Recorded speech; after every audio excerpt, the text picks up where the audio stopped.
নির্বাচন এলেও প্রতিবার বিজেপি সন্ত্রাস করে, এবার ছক আমরা ভেস্তে দেব। বিজেপির সন্ত্রাস মুক্ত করে ময়না থেকে লিড নেবে তৃণমূল। শুক্রবার ময়নার বাগচাই এই দাবি করেন তমলুক লোকসভা কেন্দ্রের তৃণমূল প্রার্থী দেবাংশু ভট্টাচার্য। শুক্রবার ময়নায় নির্বাচনী কর্মসূচি ছিল তৃণমূল কংগ্রেস প্রার্থী দেবাংশু ভট্টাচার্যের। সেটা জানার পরেই বিজেপি দুষ্কৃতীরা দেবাংশুর কর্মসূচির আগের দিন রাত্রিতে তৃণমূলের দলীয় কার্যালয়ে ভাঙচুর করে।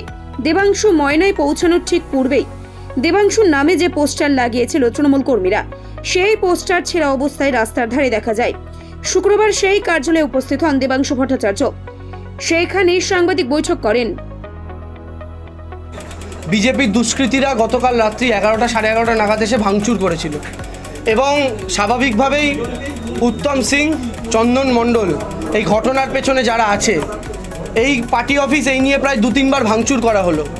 শুভেন্দুবাবুরা যারা বড় বড় গণতন্ত্রের কথা বলেন, তারা বিরোধী থাকা অবস্থাতেই গণতন্ত্রের এই চিত্র দেখাচ্ছেন।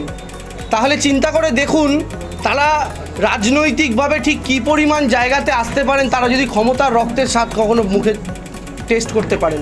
আমরা সেই জায়গা থেকে বলতে পারি প্রশাসনের কাছে কমপ্লেন করা হয়েছে, আমরা দ্রুত প্রশাসনের কাছে আবেদন থাকবে চন্দন এবং উত্তম দুজনের অ্যারেস্ট চাই। ব্যুরো রিপোর্ট, এখন সংবাদ।